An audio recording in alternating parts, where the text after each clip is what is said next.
So there's been a lot of news and talk about NFTs recently, with people making, massive sales of NFTs, Kings of Leon releasing their albums as an NFT. So in this video, I'm going to talk about NFT for photographers. I'm going to start by talking about NFTs kind of at a high level. I'm not going to get into a lot of technical detail, but I need to kind of explain what they are and how they work and the concepts behind them to understand the rest of the video. Then I'll walk through it and I'll show you some real NFTs for sale. I'll show you how I sell my photos for NFTs. Lastly, I'm going to go through and take you through and show you exactly how to sell your photos as NFTs. And at the end of the video, I've got a massive announcement that you're going to want to stick around for. So what is an NFT? Well, it's a digital token that's easily verifiable by the blockchain. But what does that really mean, right? I think the easiest way to understand the concept is to compare it to something in real life. So I'm going to go through and just talk about a couple of examples about kind of these concepts of tokens that are easily verifiable. The first example that most photographers probably know is the US Copyright Office. Okay, so any photographer can take their photos and register them with the US Copyright Office, and that gives you some sort of standing under US law. Now, when you take your photos and you register them with the Copyright Office, they give you a token, and that token is easily verifiable. You can take that token and you can put it on the US Copyright Office website and you can see who registered it.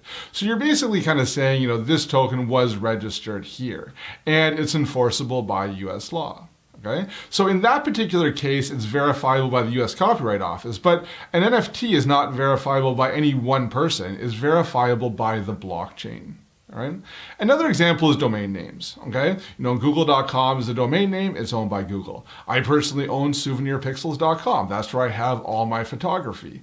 And I purchased that domain name from a reseller, but there's an organization that manages domain names, and domain names are unique. If somebody else goes and tries to purchase souvenirpixels.com, they can't. Okay?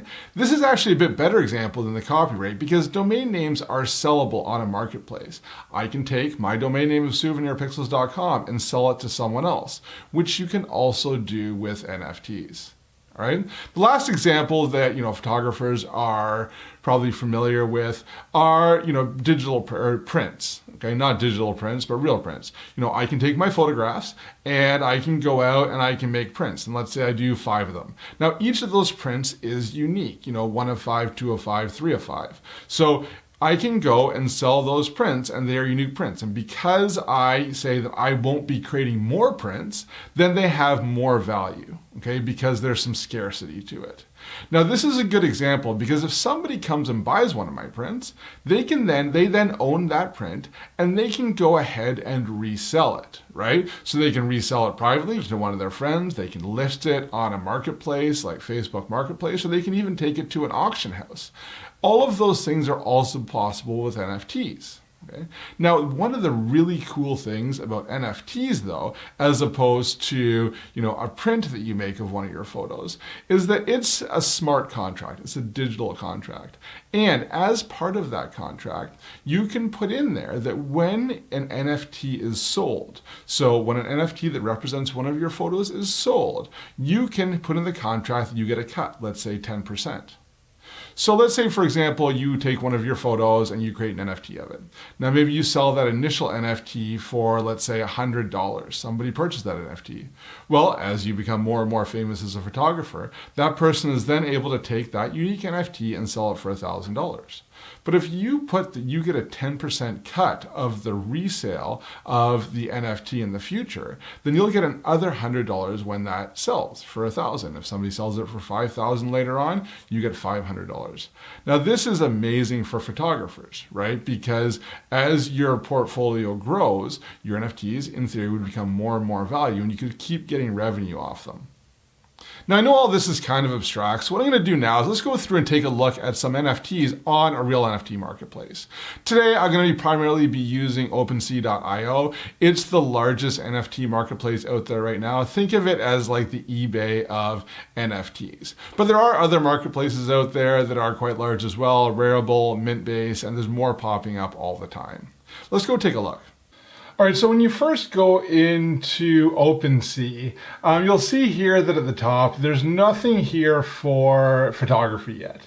Now, hopefully that'll change in the future, but there are some photographers that go in here and do upload their photos. What I'm gonna do is I'll first take a look at, let's take a look at this Beeble Everydays. This is the one that sold for a ton of cash recently. I'm just gonna walk you through and show you what NFTs look like, just so you can kind of know what to expect. So there's a buy now button. I can go and buy this for almost $500,000 if I want, but I won't do that.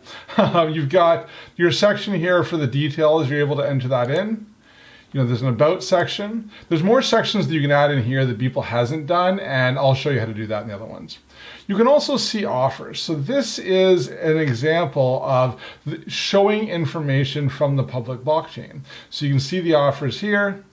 And this is the history of it, so the trading history. So this is how it's publicly verifiable. You can go down here and see that this was created by Beeple, and you can see all the bids and how it's changed hands. That's how you know that it's unique, because basically you can go through here and say, okay, who owns this token? And all of that is tracked on the blockchain. So to start my NFT collection, I've decided to sell NFTs of my raw files. So these photos that I've created NFTs for, they're photos that I created like 7 or 8 years ago. And these photos are already all over the web. They're on, Flickr, they're on Instagram. I've uploaded them to the stock sites. In some cases, these have been viewed, millions of times, downloaded tens of thousands of times. And, they've made me thousands of dollars in stock sales. So the question is, why would anybody buy the NFT? Well, it's actually the same with like Beeple, right? He uploads his photos on Instagram and people buy those for millions of dollars. Now, personally, I'm no Beeple, right? I do not have that big of a following. So I decided to include my raw files as part of the NFT to make them more unique. Because although my photos, the JPEG versions, are all over the web, my raw files have been sitting on my computer and they've actually never left my computer before these NFTs were created. So these raw files actually are unique, right? They're not available and they contain more information than my JPEG files did. So I've got a package in there where I've got my raw files, my original TIFF files, and then I include the JPEG that's also widely available. Now, one thing to know is that I'm not saying this is the right way to create NFTs. This is the way that I've decided to do it. I don't think there really is a right way right now. This technology is so new that there's no way to know what the best way to do it. But the only thing you can do is experiment. And this is what I've decided to do for my first photos. You may decide to sell your NFTs differently, and you'll be able to do this when I go through and do the demo of how you set up NFTs later on. And I may even decide that this doesn't work and I may change the way that I sell NFTs next week, right? We're all going to need to experiment on how we sell our photos as NFTs to figure out kind of what works and what works for us in the type of photography that we do.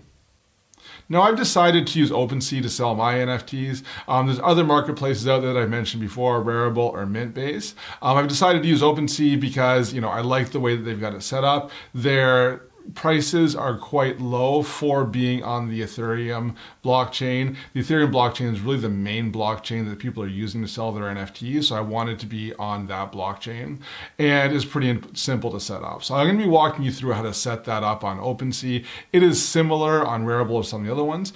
If you want me to create another video on Rarible or some of the other sites on how to create NFTs, something similar to this, just let me know in the comments. And if enough people are looking at it, I'll go and create more videos on some of those other sites as well.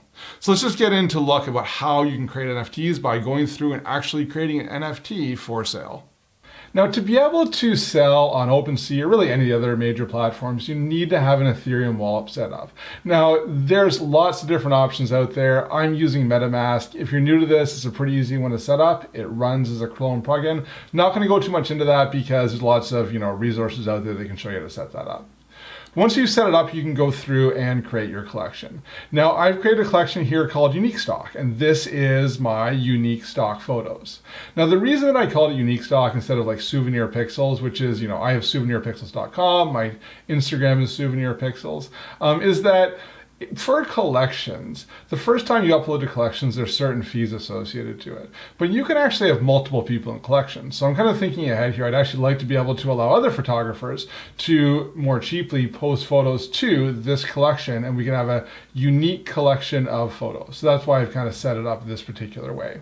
But you can see here, I've set up 5 different NFTs, and they've got different prices. I'll talk about the different ways you can sell NFTs in OpenSea later on in the video. Okay, so one of the things you just do is go through, set up your connection. You can set up your collections for free. It doesn't cost any money to set those up.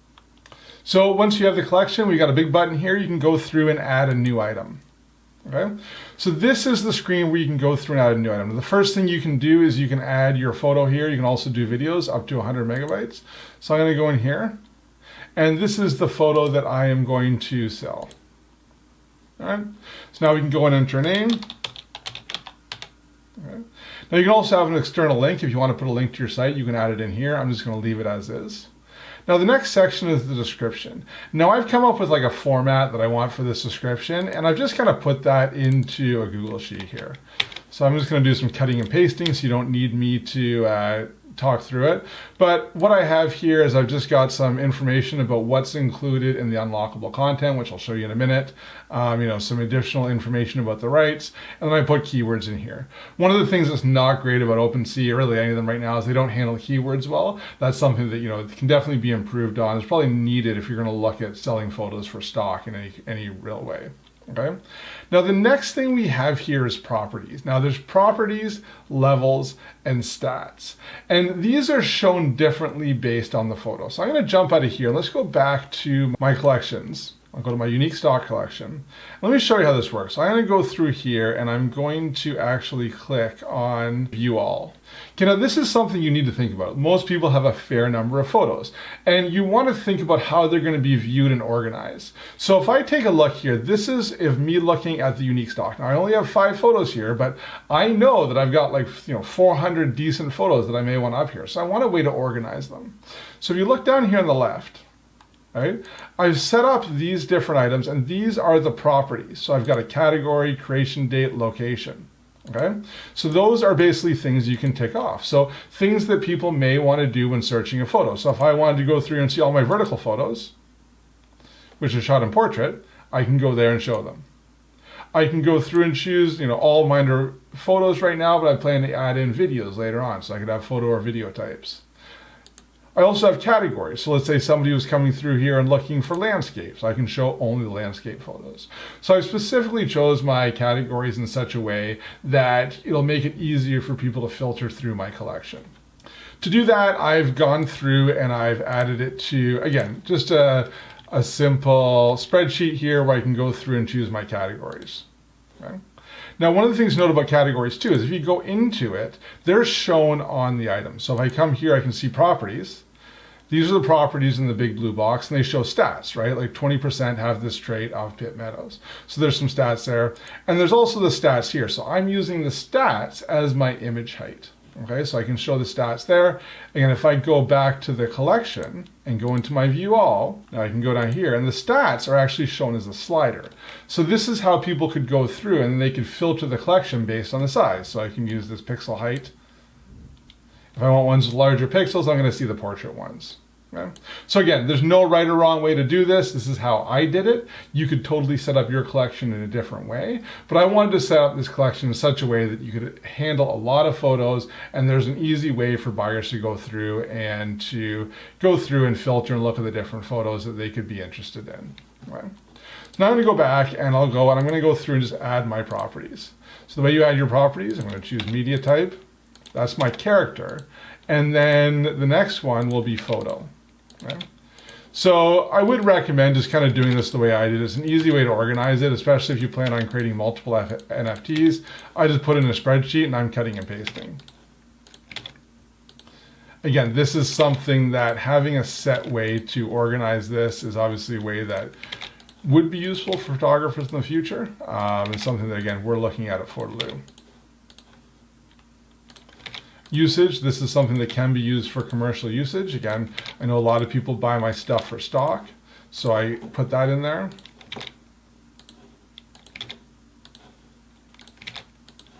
All right, now I've got my properties in. Now I'm not using levels. Levels, there could be used for something like, let's say like you have characters. If you go around and play on here, a lot of people have like different pictures of people. And so level, someone could be handsome or pretty or whatever. And then you show as a slider on the bar. I decided not to use those in mine though. Okay, so last I'm just gonna put the stats. Now you can have a value like 3 of 5, but for the stats, if you set it to 0, it'll just choose the max one. So that's what I wanted to do. So the pixel width is going to be my first level, which I have here. Again, I just leave that of 0. And the next one I'm going to choose is the pixel height. Now I save it. Now the next thing is the unlockable content, okay? So I am providing people with my raw files, so if somebody purchases this, they will get access to the raw files of this photo. So I have uploaded that to a server. Now again, this is an area that will probably be improved on in the future, but right now I've just uploaded that to a specific place on the web where someone can go through and download it, okay? And the supply currently on OpenSea, you can only have a supply of 1, but that is something that will be increased in the future. And that's it. I can now go through, click create, and it will go through, and I'm going to add that NFT to the blockchain, and it will be available. So I'm going to, let's go take a look. We'll visit it, and now you can see it here. Okay. Now this isn't for sale yet. I can sell it by going and clicking on the sell button. Now, if this is the first time you're selling a photo in this collection, you're going to see your Ethereum wallet open up and it's going to ask you to pay some money to sell it. Now, the fee that you're going to need to pay to create your NFT isn't a fee to sell on OpenSea. It's actually a fee to do a transaction on the Ethereum blockchain. Now, I want to spend a little bit of time talking about this. I know people are going to say, I don't have to pay these types of high fees on other things when I upload photos online. Why do I have to do them on the blockchain? Okay. Now the reason is because those are on centralized servers. Now the blockchain is a decentralized network. Centralized servers are most of the places that you upload your photos. Okay. Now, for those of you that are new to the channel, this channel is called Photoloo, but it's because our company is called Photoloo, and we have a software product called Photoloo. What our software product does is allows photographers to upload their photo to Photoloo, and then we distribute them to 13 different sites. So it makes it really easy for photographers to get their photos on a lot of different sites very quickly. Now, we have a free version of that software, and anybody can go and sign up for free for 5 photos a week, and that is totally free, but all of that is running on servers that we pay for. So though it's free for the free users of the product, we're paying for those servers and we pay for those transactions. And if we get more free users on our service, we need to pay for more servers, right? Obviously, we have paid versions as well too that have no limits, and people pay to have unlimited uploads to Photoloo, and that pays for the free users, and it helps us keep the servers running and keep the company going. Now, the blockchain works differently than that. The blockchain is not owned by OpenSea or Rarible or any of these other companies. It's a group of decentralized servers. So anybody can get a computer and add it to the blockchain and start processing these transactions. But why would anybody do that? Why would you, pay for a computer, pay for electricity to add it to the blockchain? Well, because of these gas fees. Because when somebody wants to process a transaction, you're paying for those servers. And the way the blockchain, well, at least the Ethereum blockchain is currently set up, those fees can be quite high. So when I listed my first photo for sale originally, it cost me $85 to list that for sale on OpenSea. Right? Now, it does go by the collection, so there are ways that you can decrease your gas fees, and I'll talk a bit about that later in the video. But just know that if you're setting up your own collection now and you're doing it for the first time, following along with me, you're going to have to pay a gas fee, although you won't see me do it as I go and set up my NFT on OpenSea right now because I've already paid it. So let's go and take a look at how you can sell your photos on OpenSea. So coming back to my NFT, I've got it created here, but now I want to go here and sell it. So I'm going to click on the sell button. Now there's a number of different options for selling, okay? I'm going to go through them all. The first one is set price. So you can go through here and I can make this 0.5, okay, which I think is like about 1,000 Canadian dollars right now, maybe a bit less than that. This is all going to be based in Ethereum. Now you can choose different currencies, but there's only a couple of them that you can use, and I think it all pretty much just gets translated to Ethereum in the end. Okay, so that would be just having it as a set price, and anybody can go and buy it at that price. Now another thing that you can do is choose an ending price. So what this will do is if I put 0.5 and 0.1, right, then I can choose an expiration date. And I've been using one of like, you can choose a specific date. I think all my NFTs that I have with dates right now, I put them as May 1st. And then what will happen is today it will be on sale for 0.5, but then it will slowly go down in price up until May 1st, and the end price will be 0.1. Okay, so this is a way that you can set it high and then people can watch it, and it gets down to a reasonable price and they would go and buy it. So that's another way that you can go through and sell them, is based on a declining sale. All right. The next way you can do it is based on the highest bidder. All right, so you can have a minimum bid, let's say 0.5, and then have a reserve price. Okay. Now, the one limitation with this is that on auction, the reserve price is 1 Ethereum. Okay, 1 Ether, and that right now is around $2,000. Okay, so if you wanted to sell something for less than $2,000, or if you're willing to accept less than $2,000 for your photo, this isn't a really good option because people can't bid less than $2,000. Okay. So in this particular photo, I think what I'm going to do is I'm going to have a starting price of 1 Ether, and then I'll have an ending price of 0.1, right? And I'll have an expiration date of 2 months. And that's it. I can go through here and I'm going to post my listing. Once I get through and put this on, it's going to ask me to sign it, which I will. And now it's going to be in and it's added to my collection, where I can go through and see that photo. But that's it. Now you know how to create NFTs. You can go through and create more NFTs for your other photos. The only question is will anybody buy them?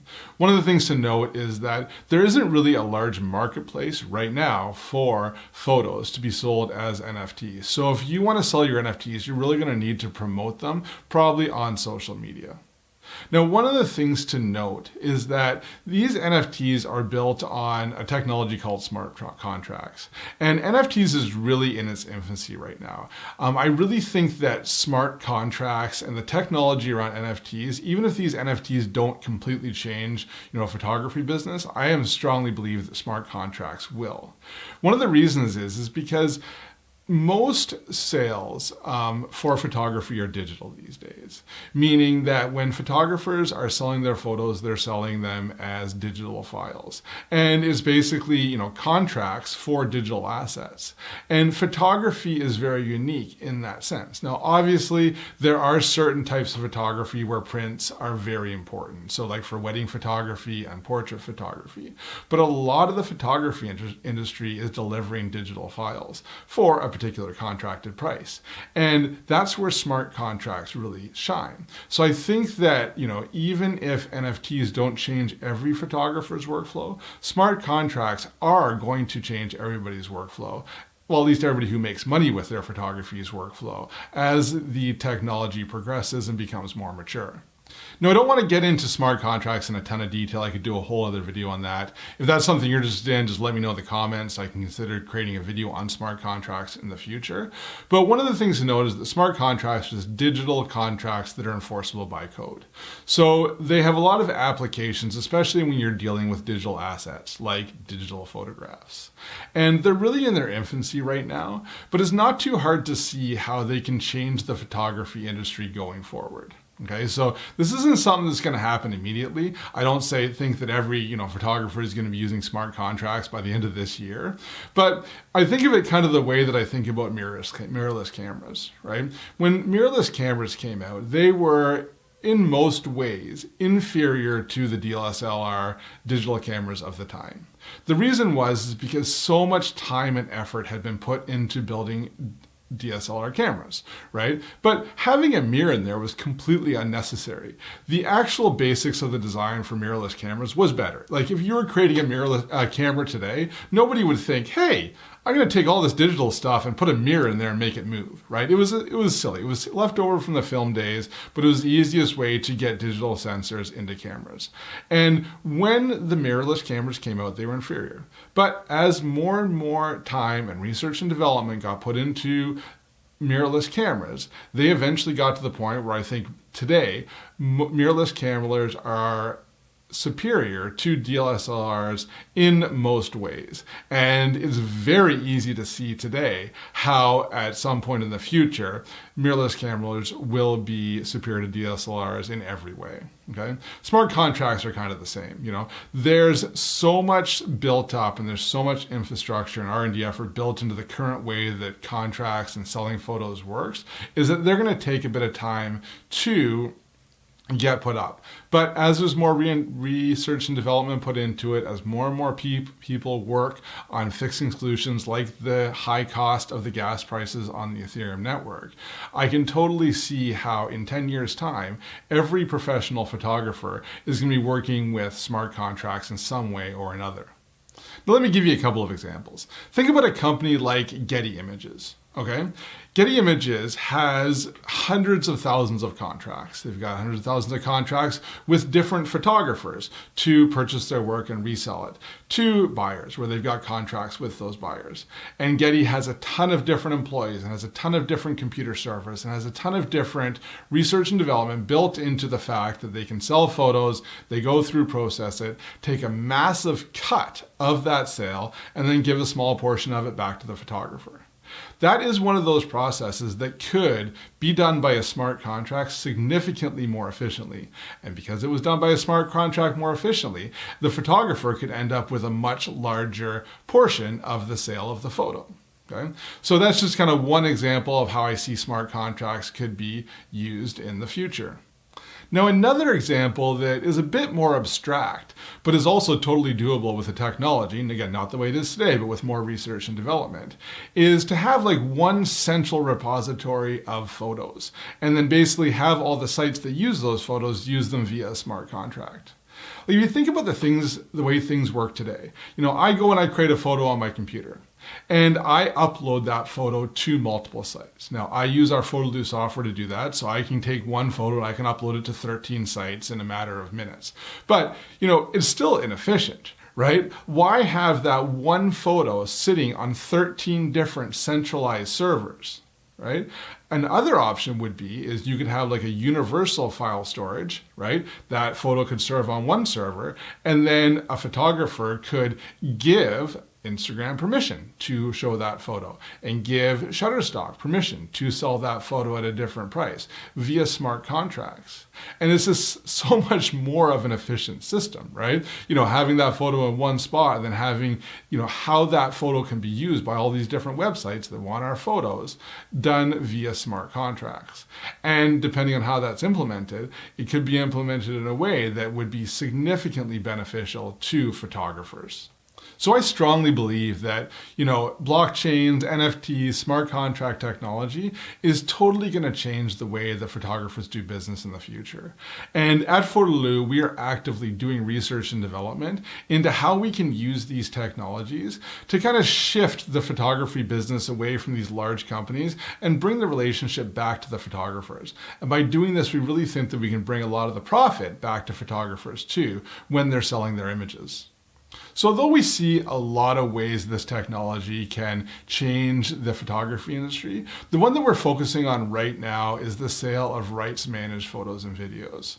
So if you sell your photos as right managed photos and videos, we would love to hear from you. And especially if you're willing to be a bit of a guinea pig for this technology, you can head over to uniquestock.io. I'll put a link to that down in the description, and just go and sign up there. And there's a way you can let us know that you sell your images as rights managed. Also, if you're a purchaser of rights managed image, or if you commission photography or videography work, we've already talked to a lot of buyers. We would love to talk to more. You can also fill in on that form. And if you're just interested in this technology and how things are going to go, right? Again, right now we're really focusing on photographers who sell rights managed images, either through an agency or directly. But we do, hope to open this up to the general photographer photographers and really build a way that any photographer can use contracts to make more money from their photography. So you can go over to uniquestock.io, join the mailing list, and you'll be the first ones to know as we release new features that will probably be built into Photoloo, but there's also going to be other features that will be kind of more marketplaces where people can buy them. And this is going to solve a lot of the problems that we have with the technology right now, especially around the gas prices, right? And the price to be able to list things. There are solutions out there for that, and that's what we're kind of focusing on so that we can kind of move things forward for the blockchain technology in the photography community. So joining the mailing list is the best way to keep up on all of our blockchain related work, but also make sure you subscribe to the channel, right? On this channel, I talk about making money with your photography. So if that interests you at all, probably does if you made it this far in the video, make sure you go down and subscribe. Also, if you haven't tried Photoloo yet, if you're interested in making money, Photoloo can upload your photos to 13 different sites. Again, it's still in the centralized server model, but when we do add the features to upload to the blockchain, in the short term, we'll probably need to keep them on centralized servers, pushing them to the blockchain. That'll be done via Photoloo. So if that interests you at all, you can go in and sign up for a free version. I'll put a link up here somewhere where you can go and try it out. Best of luck selling your photos online.